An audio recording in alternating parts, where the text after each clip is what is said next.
Why are brands still taking influencers to Coachella? How did it go from the coolest thing to do to something that feels really dated? If you're new here, hi, welcome to Bareface Media, where we analyze digital culture to give you insights into the beauty industry. If you have never thought, oh, that brand trip looks really cool, now I want to buy from the brand, you are not alone, and that's because the influence of a brand trip doesn't actually happen on the trip, at least not anymore since we've grown so tired of them. The influence of a brand trip comes from influencers having to consistently talk positively about a brand in hopes of getting an invite. Back in the peak YouTube days, it was this weird time because hashtag ad didn't exist yet, or it existed but it wasn't legislated. So we just assumed that if an influencer was talking really positively about a brand for 3 minutes that they were being paid. Often they wouldn't be. Instead, there would be this allure of a potential to be invited on holiday. Really big beauty players, think NARS, Benefit, Tarte, were in a position to buy influencers' loyalty. What brand trips do is they create this grey area to get influencers to speak positively about a brand without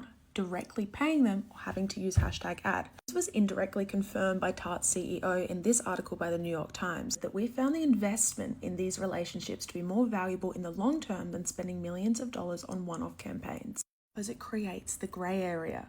The response to these trips becoming decidedly mixed, with some commenters expressing annoyance with the conspicuous consumption on display and suggesting it be related to influencer fatigue. Brands show no sign of slowing down trips. This all plays into that influencer fatigue, and one study found that nearly 90% of consumers no longer trust influencers. In fact, 86% stated that they're more likely to trust a brand be promoted to by an influencer.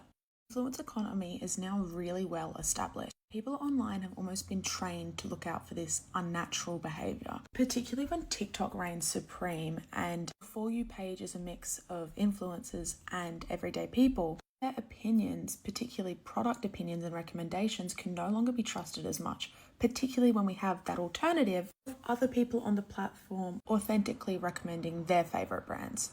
This weird world of without an incentive of potentially one day becoming an influencer and being compensated for creating content, then they likely wouldn't create the authentic unpaid content in the beginning anyway. If you like this style of analysis, be sure to go to the link in bio and sign up to the newsletter.